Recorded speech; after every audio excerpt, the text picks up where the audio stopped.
देखिए आज हम शुरू कर रहे हैं इंडियन हिस्ट्री का और मैं कहूँ तो पूरे जीके के सब्जेक्ट्स का एनसीईआरटी कोर्स, जिसमें हम 6 to 12 तक की एनसीईआरटीज को क्या करेंगे, कवर करेंगे। ये हमारे क्या होगा, पूरे किसी भी कंपटीशन एग्जाम में हमें क्या करेगा, हेल्प करेगा। इस नई इनिशिएटिव को आज हमारे चैनल पे शुरू किया है और इसकी पीडीएफ्स आपको टेलीग्राम चैनल पर मिल जाएंगी, जो कि इसी नाम से है, ध्रुतर्स एकेडमी के नाम से। कि जिस टाइमलाइन के थ्रू हम ट्रेवल कर रहे हैं हिस्ट्री में, उस हिस्ट्री की टाइमलाइन के इवेंट्स क्या हैं, क्यों हम उस टाइमलाइन को इतना कंसीडर करते हैं। देखिए टाइमलाइन आपको हेल्प कैसे करती है, पहली करती है आपको लर्न अबाउट पीपल, लोगों के बारे में क्या करना, जानना। आप लोगों के बारे में कैसे जान पाएंगे, क्या पता लगेगा आपको टाइमलाइन में ट्रेवल करते हुए। टाइमलाइन में ट्रेवल करते हुए आपको पता लगेगा कि लोग क्या पहनते थे, क्या खाते थे, किस तरह वो रहते थे, कितनी क्लासेस थी, किस किस क्लास में लोग रहते थे, अपर क्लास, लोअर क्लास, फिर वहां किंग्स थे या नहीं थे। ये हमें पता कैसे लगता है, हिस्ट्री की टाइम लाइन से हमें ये चीजें पता लगती है। ठीक है भाई। तो दूसरा चीज क्या बताएगी आपको हिस्ट्री, आपको हिस्ट्री दूसरी चीज बताएगी way of living standard of people, लोगों के रहने का क्या बताएगी, तरीका बताएगी। लोगों का रहने का तरीका कैसा था, लाइवलीहुड कैसा था। दूसरा लाइफ्स के बारे में बताएगी कि लोग हंटर्स थे, फार्मर्स थे, रूलर्स थे, किंग्स थे, मर्चेंट थे, आर्टिसंस थे। लोगों के ऑक्यूपेशन क्या क्या थे, लोगों के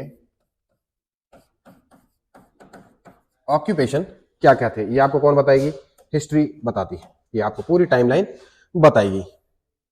क्लियर है ये चीज हमारी। फिर बात करते हैं कि टाइम मेजर इन हिंदी, किस किस वे में टाइम मेजर होता है हिस्ट्री में। देखिए पहला होता है cultural wedge, beginning of new era with significant events like rulers reign और प्रॉम्प्ट्स वर्थ। इस रूलर्स रीजन में जो हम काम करते हैं, जो काउंट करते हैं, वो है जैसे कि एक हुआ शक संवत। जब शक शासन करने आए तब उन्होंने रूल करना शुरू किया, तो किस तरह से, कौन कौन सा सिग्निफिकेंट इवेंट थे, कौन कौन सी क्रोनोलॉजी थी, एक कैलेंडर बना शक संवत। फिर मुस्लिम्स के लिए यही कैलेंडर बना, जिसे कहते हैं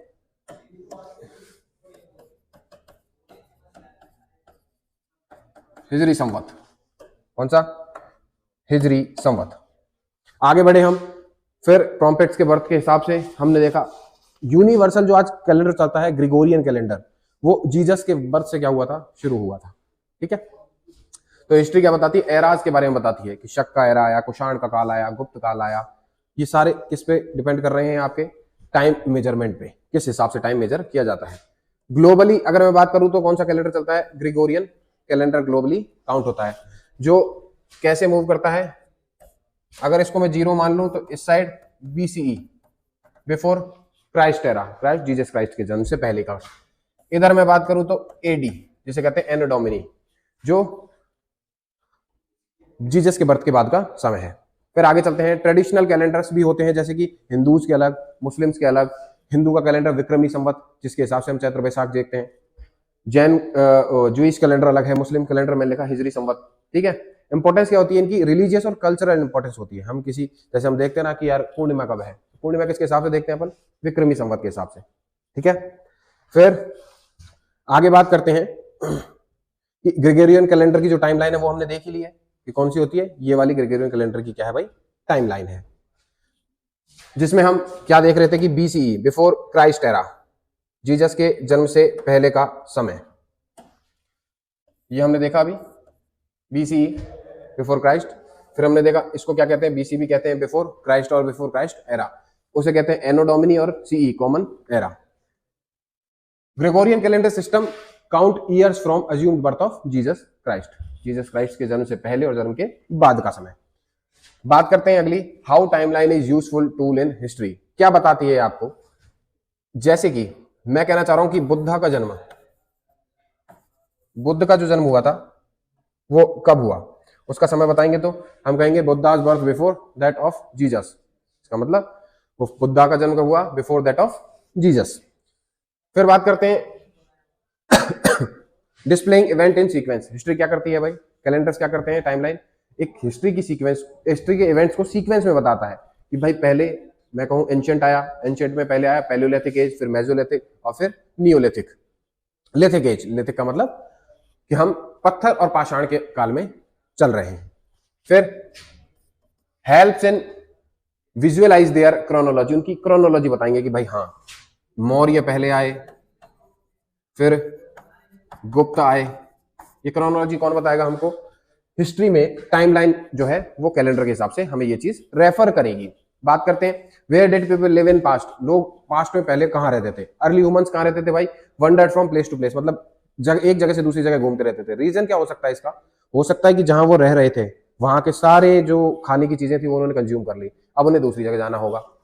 एक रीजन हो सकता है कि वो किसी जानवर को हंट करके खा रहे हैं, वो जानवर वहां खत्म हो गए हैं, अब वो जानवर के पीछे पीछे भी चले जाएंगे। सबसे बड़ा रिसोर्स दूसरा पानी, जहां जहां उन्हें पानी मिला वहां वहां वो चले गए। तो अपनी फूड कंजम्पशन को कवर करने के लिए वो क्या करते थे? एक जगह से दूसरी जगह चले जाते थे। बात करते हैं many lived on bank of river Narmada and they were skilled gatherer, अभी फूड गैदरर ही है, मतलब वो खाना इकट्ठा करने वाले ही हैं, अभी उन्होंने खाना बनाना चालू नहीं किया है। और कहां मिलने लगे? नर्मदा नदी के बैंक पर। उन्हें क्या पता था? उन्हें ये पता था कि ये पेड़ खाना है, ये प्लांट हम खाने में यूज कर सकते हैं, तो उन्हें नॉलेज हो गई थी इस चीज की कि कौन सी चीज खाने की और कौन सी नहीं खाने की है। Significant agriculture development in Garo hills, उन्होंने एग्रीकल्चर डेवलपमेंट किया, कहां किया? गारो हिल्स। गारो हिल्स में क्या किया उन्होंने? एग्रीकल्चर डेवलपमेंट किया। ये हम कहां से मिलता है? हमें हिस्ट्री के आर्कोलॉजिकल सोर्सेज से पता लगती है, वो भी हम देखेंगे आर्कोलॉजी क्या होती है। ठीक है। ग्रोइंग क्रॉप्स, सबसे पहले उन्होंने जो फसल उगाई यहाँ गारो हिल्स में वो कौन सी थी भाई? व्हीट और barley. Wheat and barley were the first crop which was grown in that particular region. People of Sulaiman and Kirthar hills north west, जो यहाँ के लोग थे, कहाँ की? किरथर हिल्स और नॉर्थ वेस्ट के, उन्होंने क्या उगाई भाई? बार्ले और बीट सबसे पहले उगाई। अराउंड कब की बात कर रहा है ये? लगभग 8000 साल पहले की बात कर रहा है। First grown by people northern part was,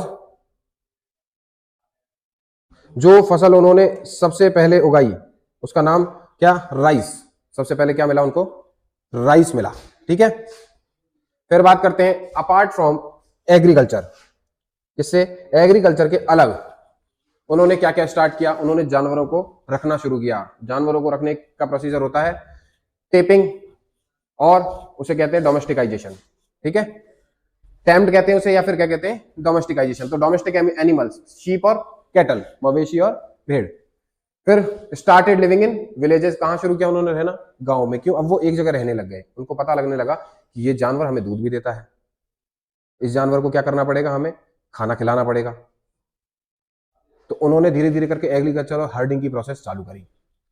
फिर बात करते हैं वेरियस सिटीज फॉर्म्ड, सिटी बनने लगी। कब बनने लगी? लगभग 2500 साल पहले। Around Ganga and its tributaries and along the sea coast. अब यहां नोटिस करने की बात क्या है? गंगा के किनारे और उसकी ट्रिब्यूटरीज और कोस्टल एरियाज के पास सिटीज बनने लगी, क्योंकि उन्हें वहां वाटर के सोर्सेज मिल गए, उन्हें वहां पानी आसानी से मिलने लग गया। सी में उन्हें फिशेज मिलने लगी खाने के लिए, पानी में फिश मिलने लगी उन्हें खाने के लिए। साउदर्न पार्ट ऑफ इट, कहां? किस पार्ट में? गंगा के साउथ में। अगर मैं ड्रॉ करूं, ये गंगा रिवर है तो इसके साउथ में वो क्या हो गए? सेटल हो गए। ठीक है। जैसे कि मगध, उसको प्रेजेंटली क्या कहते हैं? बिहार में। ठीक है। मगध कहां है? बिहार। ट्रेवल की बात करें तो पहले हिल टू हिल ट्रेवल, फिर उन्होंने हिल से ट्रेवल करते करते क्या सोचा कि in search of livelihood and to escape from natural disaster. उन्होंने कहा अगर मान लो कोई आपदा आ रही है और लाइवलीहुड हमें नहीं मिल पा रहा है, तो वो क्या करने लगे? एक प्लेस से दूसरे प्लेस मूव करने लगे। फिर merchant with ships and caravans, merchant कैसे मूव करने लगे? ट्रेवल शिप और कारवानों से। दूसरा wanted to propagate their religious message, वो एक जगह से दूसरी जगह भी घूमने लगे। क्यों? अपने रिलीजियस मैसेजेस को क्या आगे फॉरवर्ड करने के लिए। उन्होंने कहा कि अब यहां से भी आगे जाना पड़ेगा। बोले तो क्या किया जाए? बोले कि हमें यहां से आगे जाने के लिए सबसे बड़ी चीज क्या देखनी पड़ेगी कि हम किस रूट को फॉलो करते हुए जा सकते हैं, जहां पानी भी होना चाहिए भाई। जहां जा रहे हैं वहां अगर पानी ही नहीं है तो फिर मतलब भी क्या बनता है? ठीक है। तो आगे बढ़े कि भाई वो लोग एक जगह से दूसरी जगह ट्रेवल करने लगे। पहला तो लाइवलीहुड के लिए, दूसरा मर्चेंट्स के कारवान्स के लिए, तीसरा किस चीज के लिए? अपने रिलीजियस मैसेजेस को आगे फैलाने के लिए। यहां नोट किया हमने एक चीज को, वो क्या है? Natural frontiers. नेचुरल फ्रंटियर्स मतलब प्राकृतिक जो रास्ते हैं उनके बारे में बात की है। डिफिकल्ट टू क्रॉस, जैसे माउंटेन है उसको क्रॉस करने में परेशानी होती है। ठीक है। तो नेचुरल क्या है? फ्रंटियर है। But not become barriers for the people, पर मैं अगर भूखा हूं और मुझे पता है कि इस पहाड़ के उस साइड अगर खाने को कुछ है तो मैं उसको क्रॉस कर जाऊंगा क्योंकि मुझे जीना है।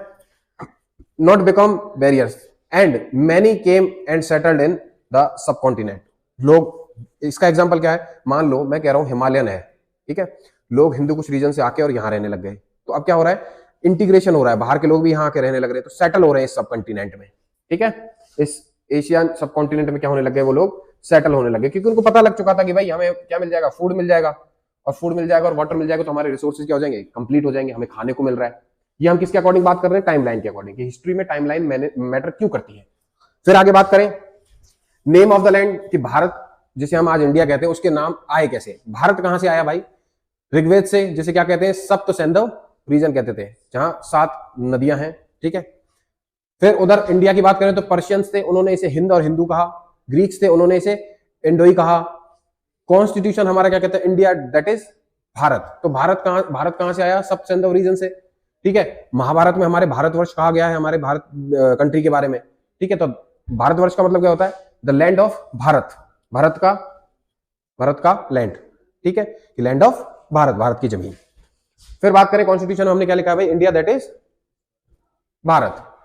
तो अब हमें ये चीज तो पता लगी इंडिया कहां से आया और भारत कहां से आया। भारत आया सब सैंधव रीजन, 7 नदियों का रीजन, ठीक है। फिर इधर पर्शियंस ने हमें क्या कहा, हिंद और हिंदू। ग्रीक्स ने हमें क्या कहा, इंडोई। बात करते हैं जम्बू द्वीप, एक नाम है सॉरी, जम्बू द्वीप एक नाम है भारत का।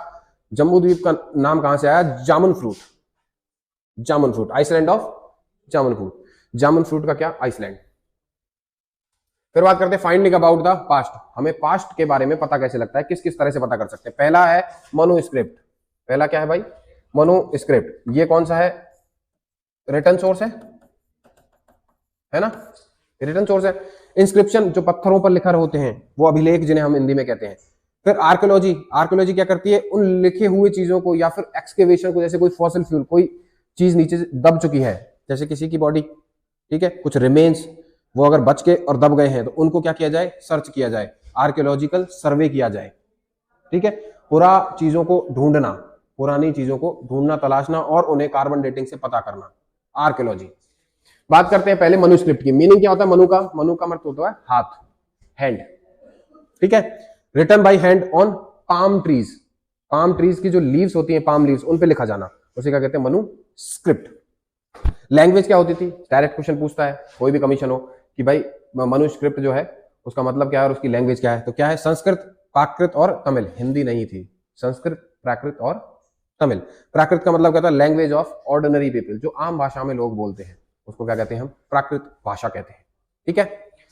बात करते हैं इंस्क्रिप्शन की। इंस्क्रिप्शन या तो मेटल पे लिखे होंगे, किसी ताम्र पत्र पर, ठीक है, या फिर किस पर लिखे होंगे, किसी पत्थर पे लिखे होंगे, ठीक है।